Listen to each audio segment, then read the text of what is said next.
Avant de commencer, installez-vous confortablement. Si vous aimez ces histoires calmes pour vous détendre ou vous endormir, pensez à liker la vidéo et à vous abonner à la chaîne. Vous pouvez aussi laisser un petit commentaire, ça aide énormément la chaîne à être recommandée.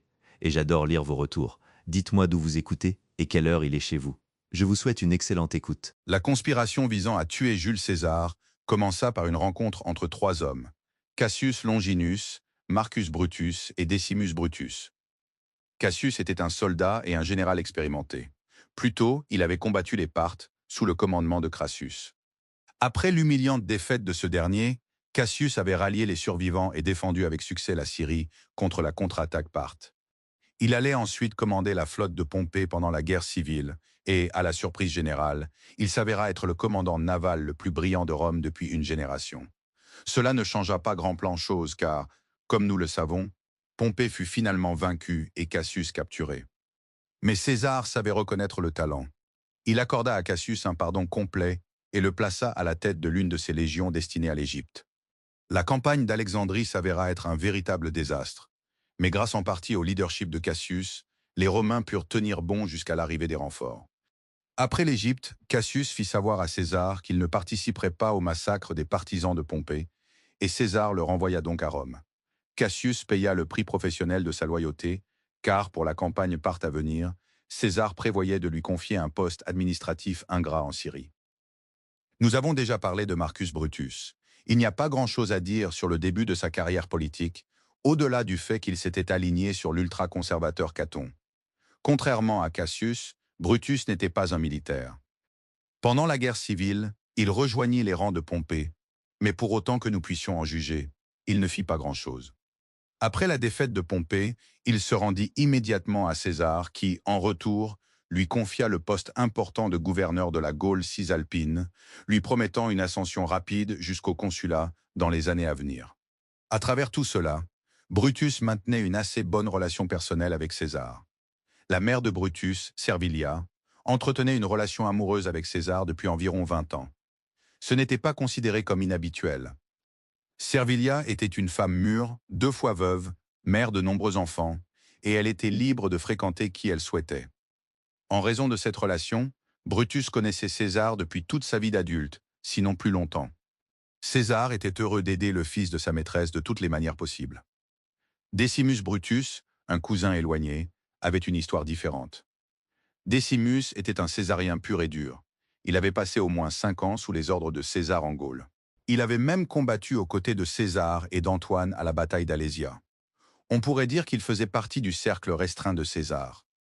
Pendant la guerre civile, Decimus resta en Gaule cisalpine, où il impressionna tout le monde en réprimant un soulèvement majeur. Après cela, il reçut l'aval de César et fut élu préteur. L'année suivante, il repartirait pour la Gaule cisalpine, cette fois en tant que gouverneur officiel. Chacun de ces 3 hommes, Cassius, Brutus et Decimus, finit par croire que César avait l'intention de détruire la politique romaine en se couronnant roi. En fait, cela se passait déjà sous leurs yeux. César exerçait déjà la plupart des pouvoirs d'un roi, et la vie politique romaine devenait chaque jour plus insignifiante. À leurs yeux, la seule façon de sortir de cette impasse était de retirer César de l'équation. Il devait mourir. Mais pour avoir une chance d'y parvenir, leur petite conspiration devait d'abord s'élargir, et il ne fallut pas longtemps pour que des politiciens de haut rang les rejoignent. Des hommes comme Caius Trebonius, ancien consul, général et vétéran des guerres des Gaules, qui s'était récemment désillusionné vis-à-vis de César à cause de son traitement du Sénat. Des hommes comme Tullius Cimber, un prêteur et ancien césarien qui voyait dans ce complot un tremplin vers le pouvoir. Des hommes comme Publius Servilius Casca, un ami d'enfance de César, désormais tribun de la plèbe, qui était devenu si alarmé par l'autoritarisme de César qu'il signa la conspiration pour mettre fin à ses jours. Au final, 60 sénateurs rejoignirent le complot, ce qui, pourrait-on dire, représentait trop de monde, environ 7% du Sénat total, bien trop pour garder un secret.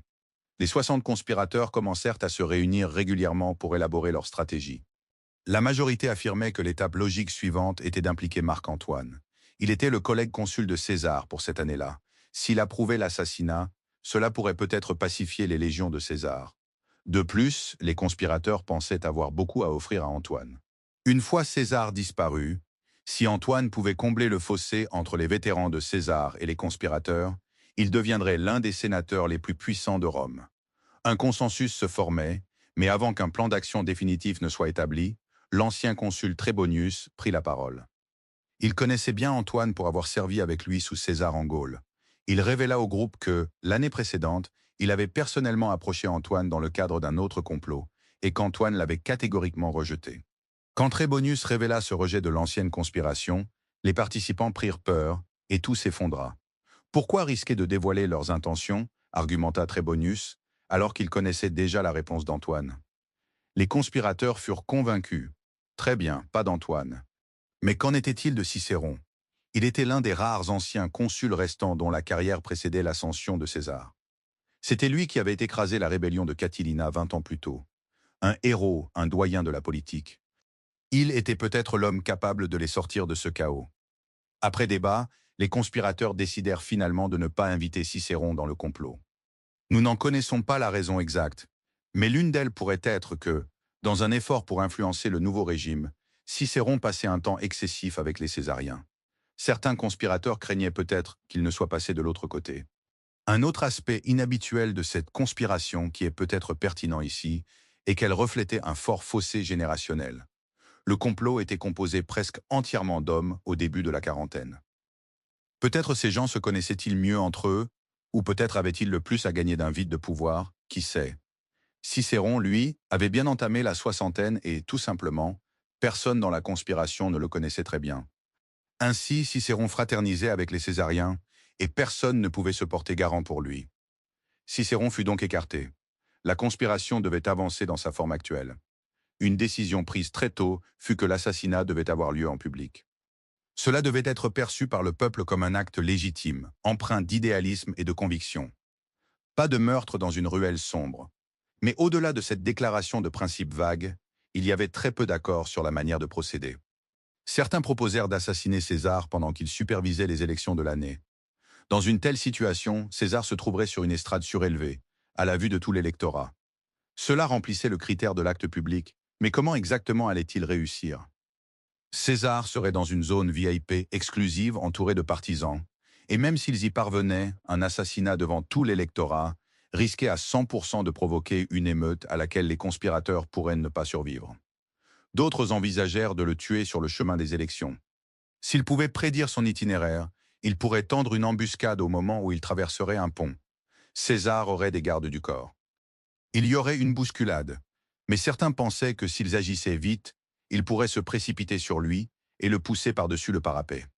Cela ne le tuerait probablement pas, mais des assassins attendraient en dessous pour finir le travail. C'était un meilleur plan, mais extrêmement complexe, et il reposait en grande partie sur les prouesses physiques d'un groupe de sénateurs, peu habitués à l'action. Ils envisagèrent ensuite un autre plan. Décimus, pour ses affaires privées, dirigeait une compagnie de gladiateurs. Les conspirateurs discutèrent d'utiliser ces gladiateurs pour attaquer César lors de jeux publics, laissant ainsi le meurtre à des professionnels. Ils avaient donc 3 plans sur la table, celui des élections, celui du pont et celui des gladiateurs. Les conspirateurs hésitèrent réunion après réunion, débattant des avantages et des inconvénients. Chaque scénario introduisait une dose dangereuse d'incertitude et le groupe peinait à trouver un consensus. C'est l'un des inconvénients d'avoir 60 personnes dans un complot. Quand 60 personnes se sont-elles mises d'accord sur quoi que ce soit pour la dernière fois? Mais soudain, César annonça publiquement ce qui était jusqu'alors un secret bien gardé. Il quitterait Rome le 18 mars.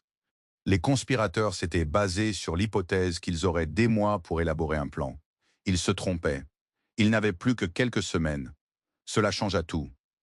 Tous les anciens plans furent jetés et les conspirateurs repartirent de zéro.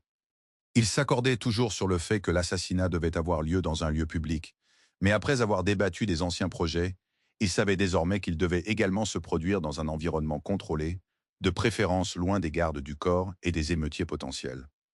De plus, cette nouvelle contrainte de temps signifiait qu'ils devaient tout organiser rapidement. Cela ne pouvait pas être trop élaboré. Les réunions du Sénat avaient lieu tout le temps et ne nécessitaient aucun travail préparatoire supplémentaire. Elles avaient aussi la vertu d'être techniquement des lieux publics, tout en étant isolés. Les gardes du corps de César ne seraient pas autorisés à entrer. Et puis, il y avait toute la symbolique. Supprimer un tyran pendant une séance du Sénat. C'était parfait. Enfin, les conspirateurs s'entendirent sur quelque chose.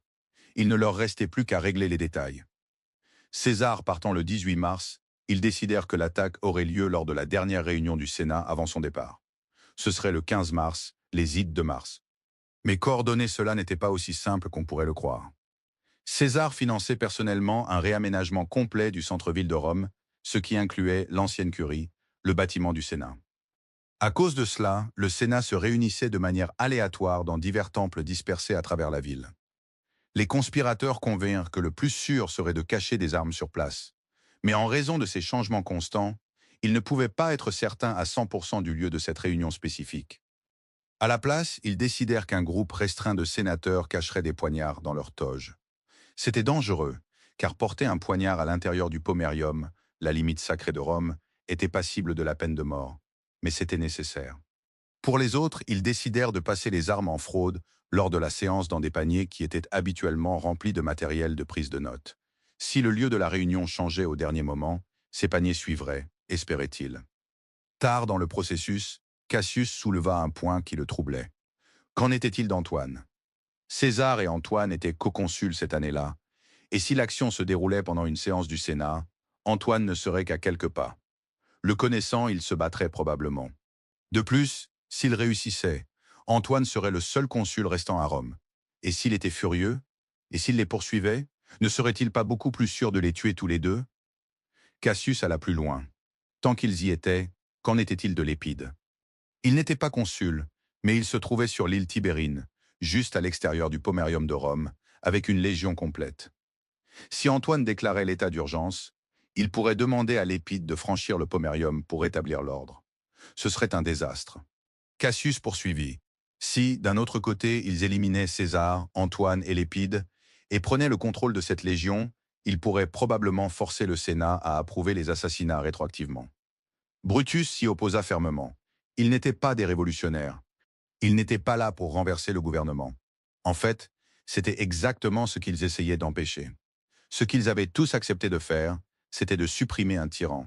Ce dont Cassius parlait était une purge. L'argument s'envenima et finit par diviser les conspirateurs selon des lignes partisanes. Les anciens partisans de Pompée se rangèrent du côté de Cassius et les anciens césariens du côté de Brutus. Après de vifs échanges, Brutus finit par renverser la vapeur. Il dit au groupe que, qu'il l'aime ou non, les réformes de César étaient populaires. S'il commençait à purger les césariens, il finirait inévitablement par abroger la législation césarienne également. Il ne pourrait pas s'en empêcher. À ce moment-là, dit Brutus, le peuple romain se retournerait contre eux.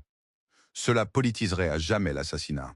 La meilleure voie, argumenta-t-il, était d'extraire chirurgicalement la pourriture au cœur de la politique romaine. Une fois César parti, tout le reste deviendrait plus facile. Cet argument convainquit Cassius et les ex-pompéiens. Très bien, pas de purge. Seulement César.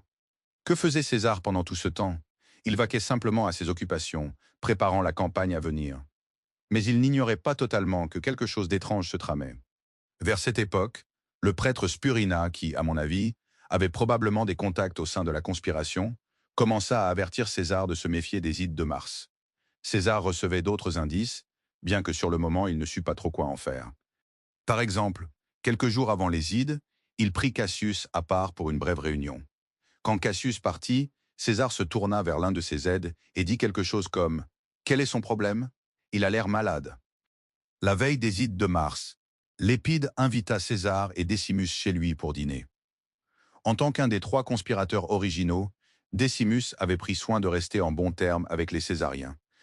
Apparemment, cette stratégie payait car, même à ce stade tardif, il faisait toujours partie du cercle intime de César. Les 3 hommes mangèrent, burent et discutèrent jusque tard dans la nuit. Une grande partie de la conversation portait sur les guerres à venir en Dacie et contre les Parthes.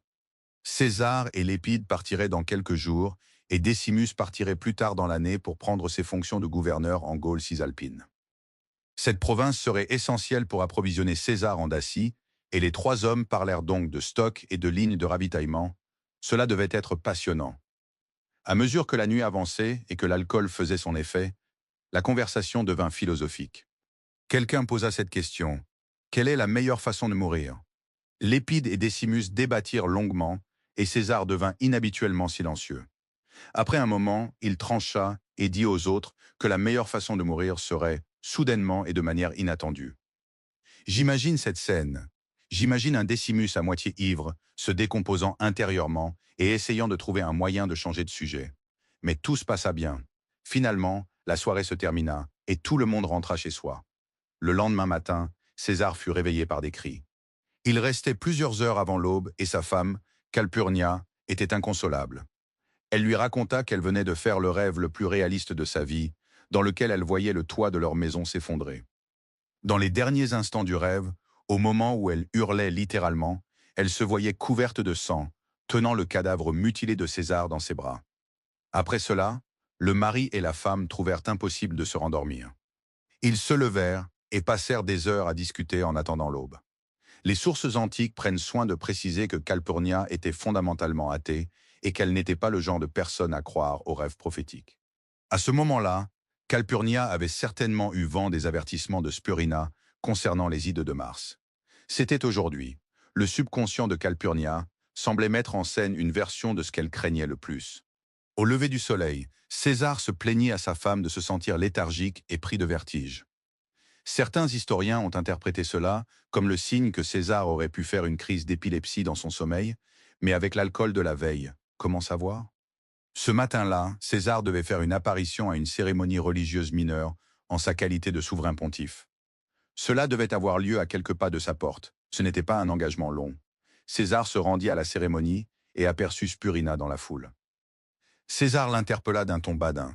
« Les ides de Mars sont arrivées. » Spurina répondit mystérieusement. « Oui, les ides sont arrivées, mais elles ne sont pas encore passées. » Quand César rentra chez lui, il confia à Calpurnia qu'il ne se sentait toujours pas bien. Ils en discutèrent et décidèrent finalement que, puisqu'il partait en campagne dans quelques jours, il valait mieux qu'il se repose. Le Sénat devait se réunir ce jour-là. César envoya donc un message à Antoine pour annuler la séance en raison de sa maladie. Sans le savoir, César venait de faire capoter la conspiration.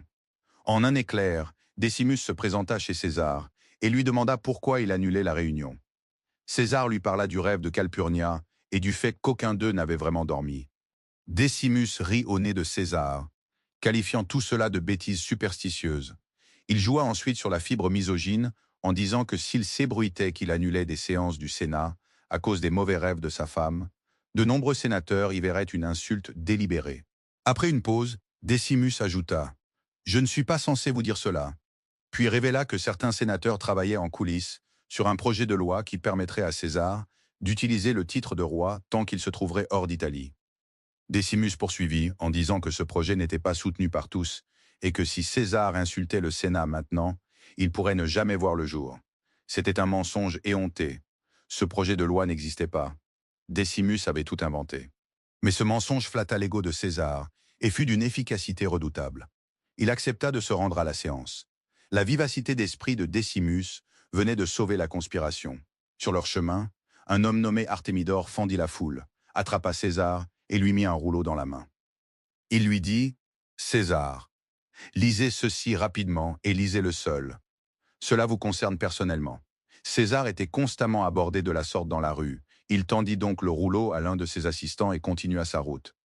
Des enquêtes ultérieures révéleraient que ce rouleau contenait des informations détaillées sur le complot. César ne le lirait jamais. J'ai mentionné plus tôt que le Sénat ne pouvait pas se réunir dans son bâtiment habituel et qu'il naviguait à travers la ville. Par pur hasard, la réunion du jour se tenait dans un endroit appelé le théâtre de Pompée, situé à l'extérieur du Pomerium. Le théâtre de Pompée était en fait un complexe entier de bâtiments financés et construits par Pompée au sommet de sa gloire. Il comprenait un théâtre, une arène, un temple, une zone commerciale, toutes sortes de commodités de grand luxe.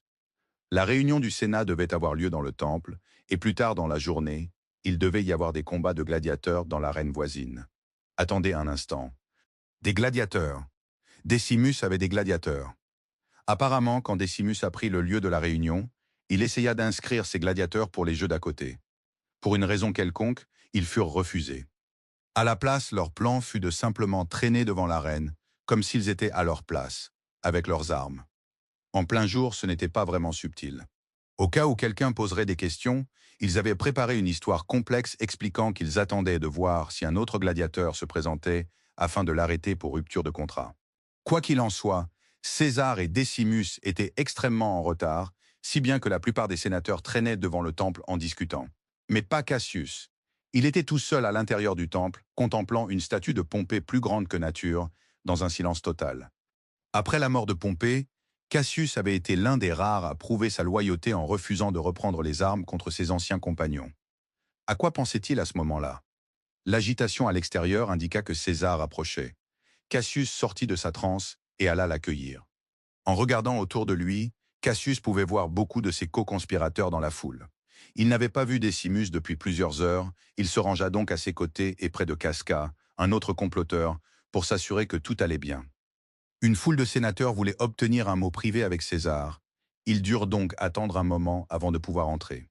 Pendant que Cassius, Décimus et Casca attendaient, un sénateur lambda nommé Laénas s'approcha d'eux et dit « Bien trop fort. Casca, Brutus m'a confié votre petit secret. Comment osez-vous me laisser dans l'ignorance ainsi ?»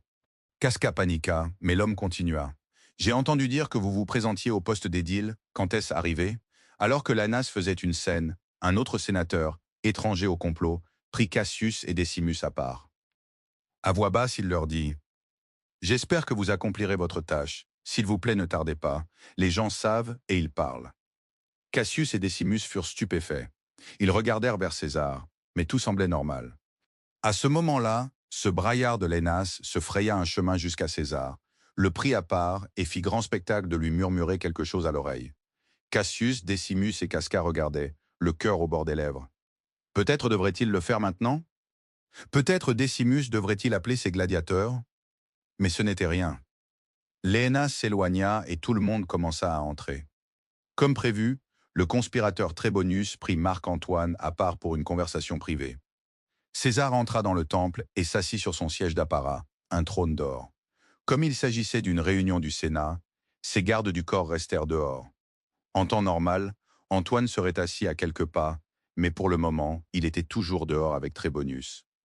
Cette séance particulière était assez peu fréquentée. Sur les quelques 900 membres potentiels, seuls 200 à 300 s'étaient présentés. Sur ces 200 ou 300, 60 faisaient partie du complot. C'est dire si la proportion était massive, pas étonnant que les gens parlent. Un signal fut donné et un groupe de conspirateurs se leva et se dirigea vers César. Tillius Cimber demanda bruyamment à César d'envisager de gracier son frère, un ex-pompéien qui s'était enfui après la guerre civile. Pendant que Cimber plaidait sa cause, le reste des conspirateurs se déploya lentement pour former un périmètre. Toujours assis, César répondit à Cimber que son frère n'avait montré aucune contrition, ni aucun remords, et que non, il ne le gracierait pas de sitôt. Au moment où César finissait de parler, Casca se tenait directement derrière lui. Soudain, Cimber tendit la main et saisit la toge de César, tirant fort dessus pour exposer son épaule nue. C'était le signal convenu pour l'attaque. Casca sortit immédiatement son poignard et frappa de toutes ses forces. Il manqua son coup. Le poignard effleura l'épaule de César, faisant couler un peu de sang.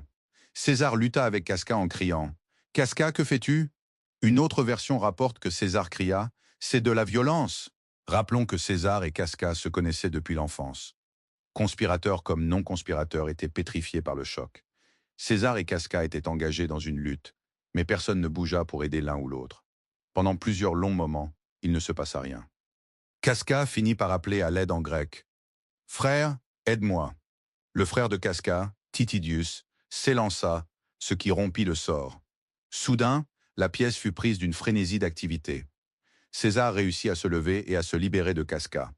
La première personne qu'il vit fut Cassius, qui sortit sa lame et lui balafra le visage. César recula, tombant pile sur le frère de Casca, Titidius, qui le poignarda entre les côtes. Deux sénateurs non conspirateurs se précipitèrent pour aider César, mais ceux qui formaient le périmètre les repoussèrent. Le reste des conspirateurs s'engouffra, attaquant sauvagement. Décimus infligea une vilaine blessure à la cuisse de César. Cassius frappa une seconde fois, mais, dans la bousculade, son poignard fut dévié et il finit par blesser Brutus par erreur, le poignardant à la main. Finalement, la blessure à la jambe de César eut raison de lui et il s'effondra au sol. Brutus s'avança, les mains ruisselantes de sang, celui de César et le sien, et se pencha sur le dictateur. César parla en grec. « Toi aussi, mon enfant ?» Brutus poignarda César entre les jambes. Ce furent les derniers mots de César. Il remonta sa toge sur son visage pour préserver ses derniers restes de dignité, et mourut. Par coïncidence, le corps de César s'était immobilisé juste sous la statue de Pompée. Maintenant que l'acte était accompli, beaucoup de conspirateurs retrouvèrent soudainement leur courage et poignardèrent tour à tour le cadavre de César. Ils voulaient faire partie de l'assassinat, ne serait-ce que symboliquement. Même avec ses coups post-mortem, César ne reçut qu'un total de 23 blessures. Cela signifie que la grande majorité des conspirateurs se contenta de rester là, à regarder. En fait, en utilisant les sources antiques, nous pouvons identifier avec certitude 5 des blessures de César. La première de Casca à l'épaule, la deuxième de Cassius au visage, la troisième du frère de Casca, Titidius, entre les côtes, la quatrième de Décimus à la cuisse et la cinquième de Brutus à l'aine. Il est fort possible que ces 5 personnes soient les seules à avoir frappé César alors qu'il était encore en vie. Les 18 coups restants pourraient tous avoir été portés après sa mort. On pourrait argumenter que la conspiration était trop large, mais peut-être me trompais-je. Quand le moment décisif arriva, près de 90% des conspirateurs ne firent rien. Un examen ultérieur du corps de César révéla que sur ces 23 blessures, 22 étaient superficielles et une seule était mortelle. La blessure fatale était la troisième, le coup entre les côtes porté par Titidius, le frère de Casca. L'assassinat fut terminé en 1 minute environ. Beaucoup de sénateurs n'eurent même pas le temps de quitter leur siège. Le silence remplit la pièce. Marcus Brutus, les mains couvertes de sang, celui de César et le sien, fut le premier à bouger. Il s'approcha des sénateurs assis, désigna l'un d'eux en particulier et cria « Félicitations Cicéron, vous avez retrouvé votre liberté. Merci. »